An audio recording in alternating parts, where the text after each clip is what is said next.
Hello, I'm back with another lecture.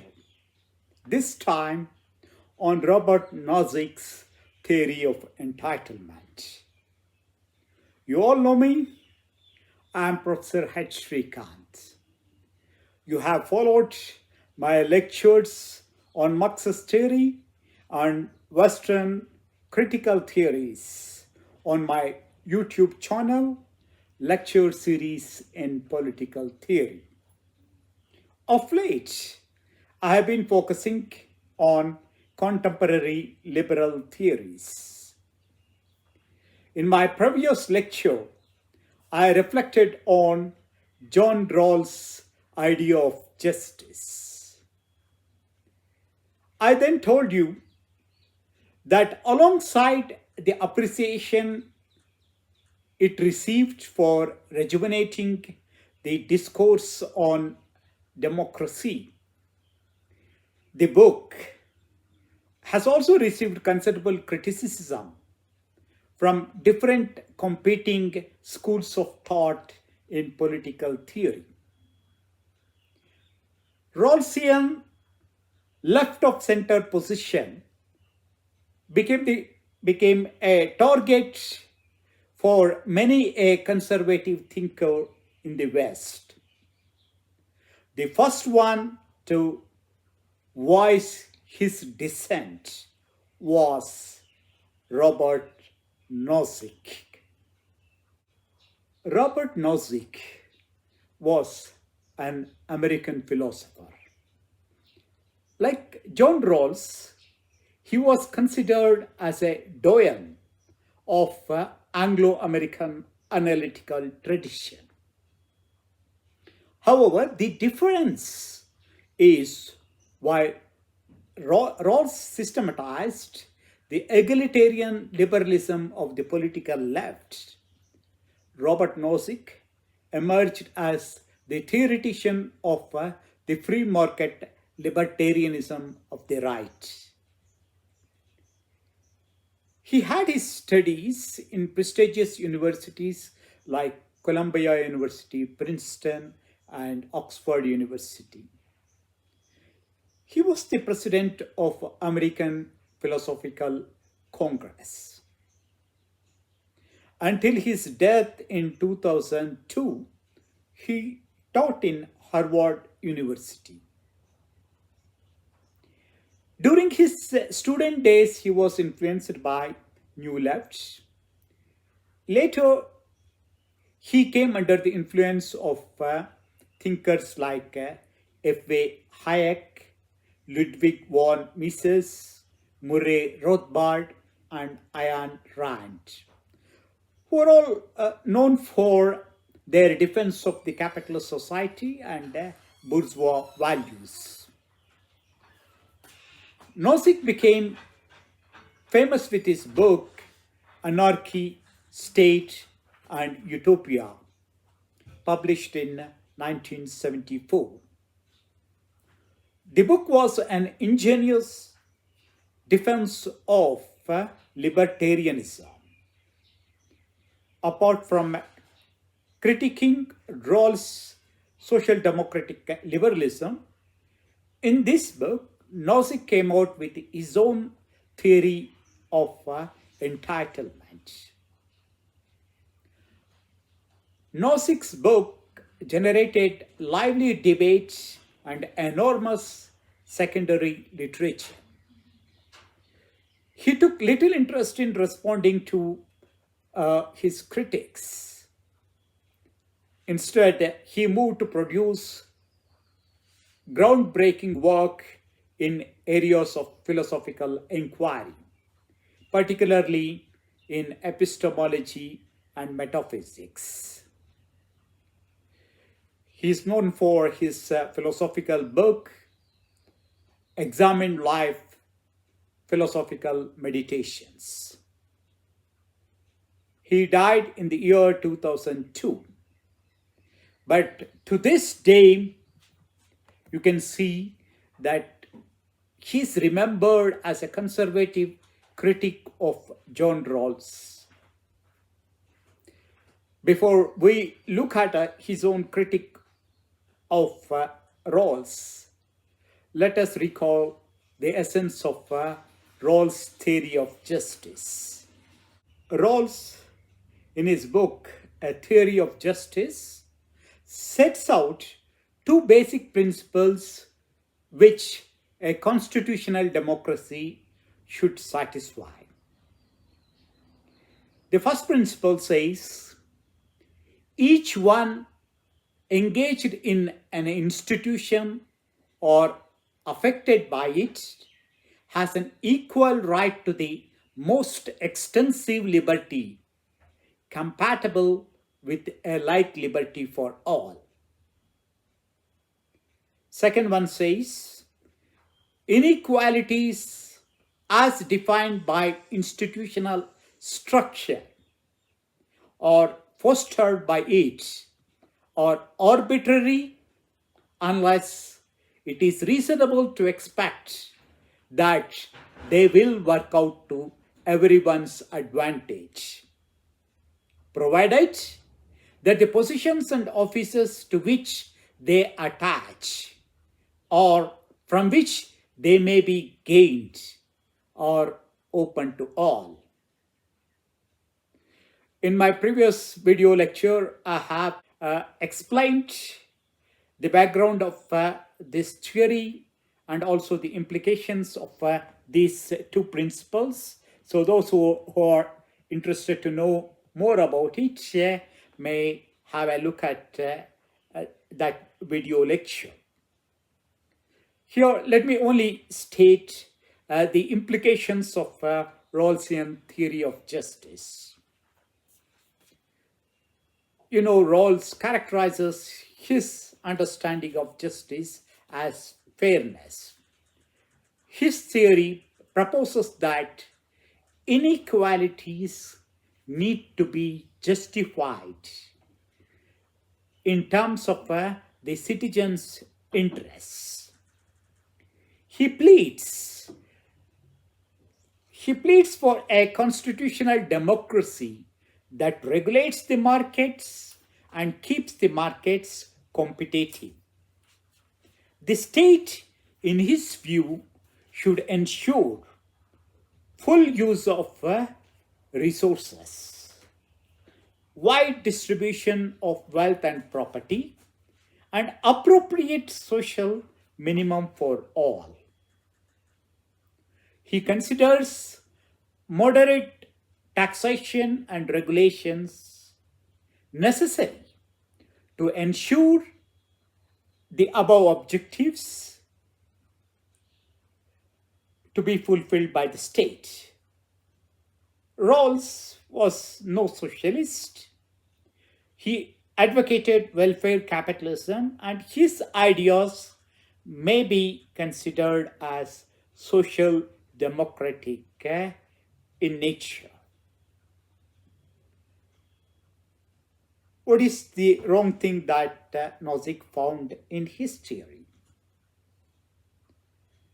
Nozick felt that Rawlsian theory of justice is a kind of end use or pattern theory, which suggests or which evaluates the entitlement of property on the basis of the outcome or on the basis of certain principles. But Nozick asks, why is it that the differences between persons should be considered arbitrary unless they can be justified? End-use theories, as I said, make judgment on the positions on the basis of certain values or assumptions, whereas pattern theories expect that the distribution should be done on the basis of particular principles. Both seek to alter the nature of possession if they don't fit in their preconceived ideas or theories. Nozick feels that patterned or induced theories of distributive justice violate people's liberty to transfer or exchange their entitlement as they like. He is even critical of progressive taxation of the rich to meet the needs of the marginalized sections. To him, taxing the earnings from labor for feeding others amounts to forced labor. Anything more than the minimal state, according to Nozick, endangers people's rights and liberties. As an alternative to Rawls' theory of justice, Nozick proposes his own theory of justice, which he calls Entitlement Theory.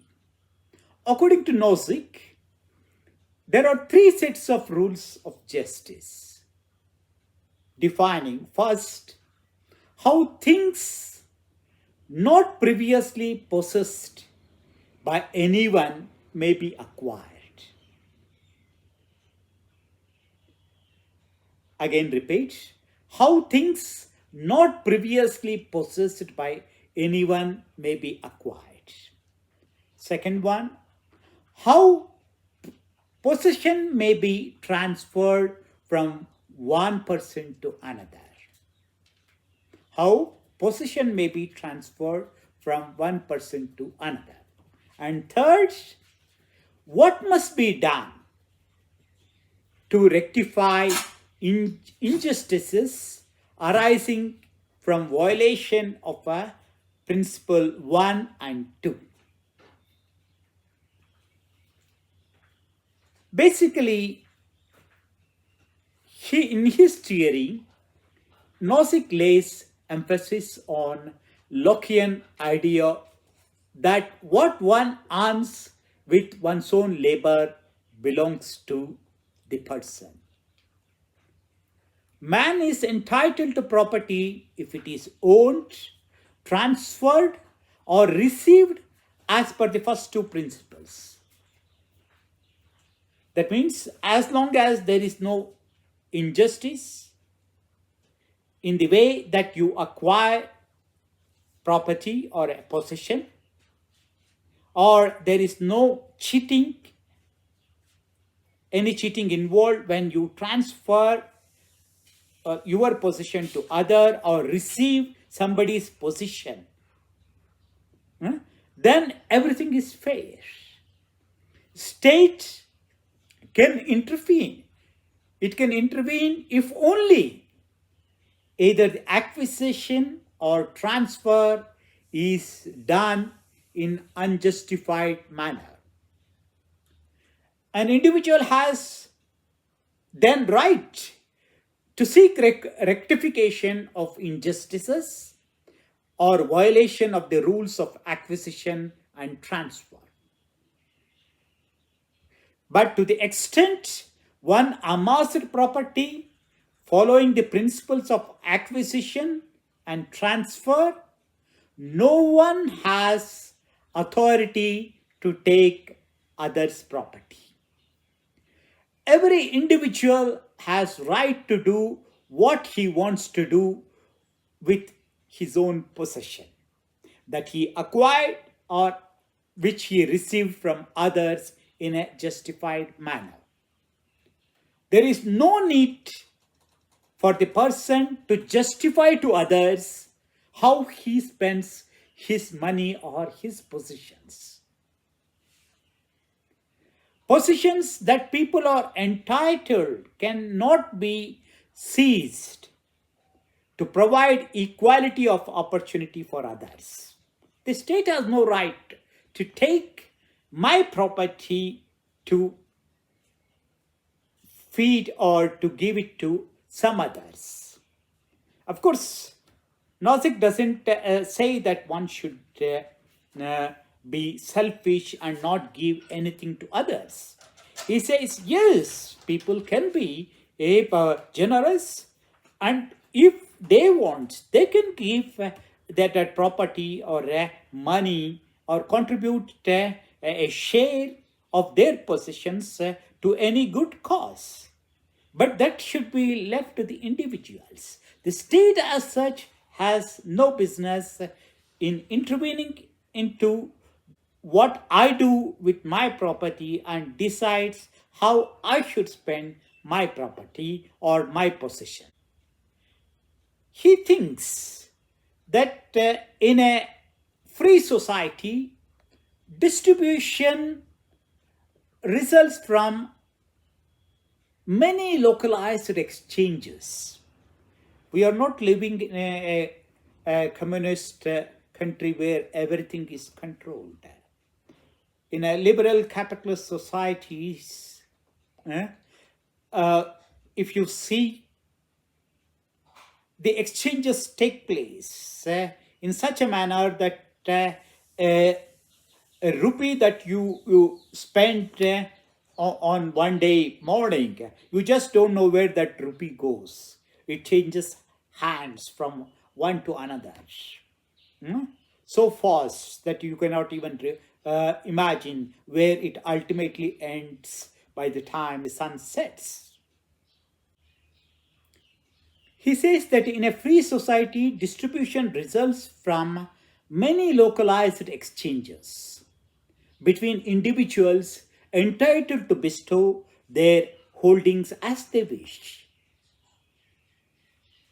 There are individual exchanges in which parties only care about what they get in exchange. They are not bothered about whether it is just or unjust, whether it is leading to equality or not. For example, you want to buy a product, and for that you may go to Amazon and you see different kinds of products listed in it, and you choose if you are happy with the money or the quality of some product which was advertised. And the cost of that product will be same whether you purchase it or a poor man purchase it or it is purchased by some Tata Birla. The money is same. So it hardly matters to Amazon. Amazon is not going to reduce the price because you are poor or increase the price just because the person buying is very rich. He's only thinking of what he would get for the product that he's selling. Similarly, when we go in an auto,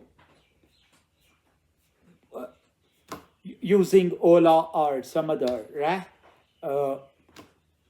you can say agency, we pay the price as fixed by Ola or Uber.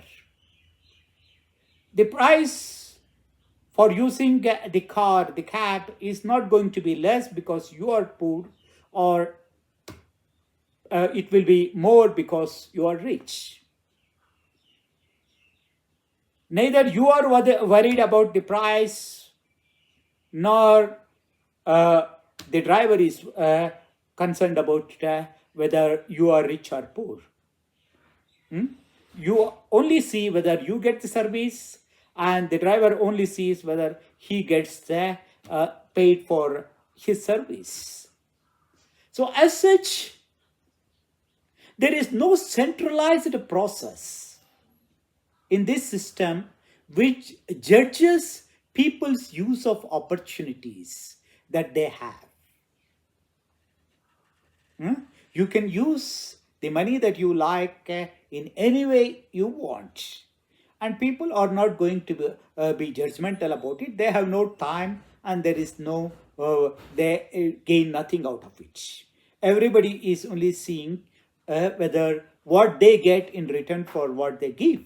Rights over what legitimately belongs to me cannot be taken away by anyone without my consent. The only constraint on my actions is others' rights. If I am, or if what I do is going to affect others' rights, only then I can be restrained. As long as it is not affecting any others, I have full rights to do anything and everything with the possessions or with the money that I have. This is in a nutshell Nozick's theory of entitlement. Nozick's idea of justice was criticized from different vantage points. I summarized some of the criticism made against Nozick's theory. It was pointed out that Nozick comes out with general theory of entitlement based on small scale examples. Nozick's entire focus is on individuals and ignores classes and generations of people. What Nozick assumes as voluntary may not be really voluntary or just. In principle, freedom from coercion is good idea. But in real life, freedom to act without being coerced is determined by the amount of property that one has. The rich can defend their rights, not the poor. What Nozick considers as absolute rights are only prima facie rights. Individual rights can be overridden if the ends are sufficiently important. The critics also bring to light that sometimes there is hidden exploitation behind what appears outwardly as voluntary. For example, under capitalism, it appears that the workers have voluntarily approached and consented to work for the capitalist in his industry, farm, or mine for a certain wage. So the capitalist will say, oh, there is no exploitation. But the Marxists point out that there may not be physical coercion. Nevertheless, the worker is exploited. What the worker gets is only a wage. But the surplus value that he creates is expropriated by the capitalist. Furthermore, most lands that the peasants or the tribals owned were forcibly taken over by others several times, and people have been displaced. How is it possible to deal with such kind of historic injustices? Nozick doesn't have an answer as to how such communities or classes who were victims of historic exploitation could be compensated. The third principle of the Enlightenment theory talks about the need for rectification.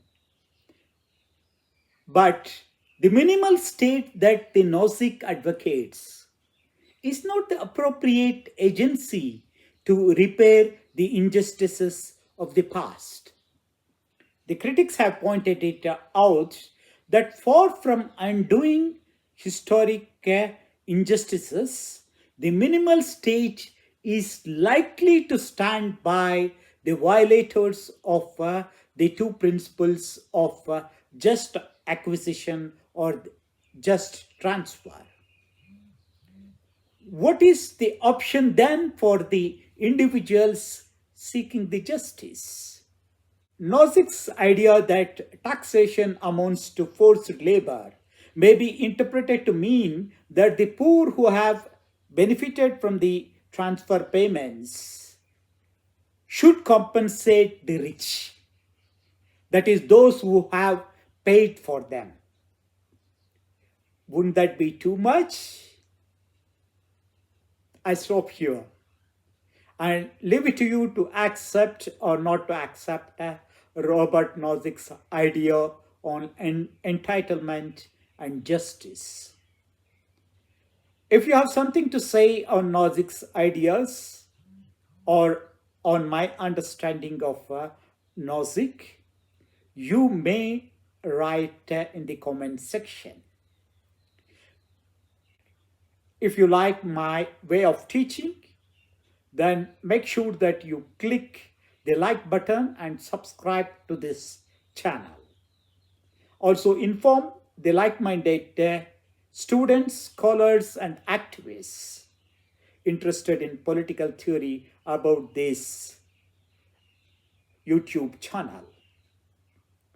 Let me take leave now, and I'll be coming back with another lecture on another theme or another liberal thinker soon. Till then, bye for you all.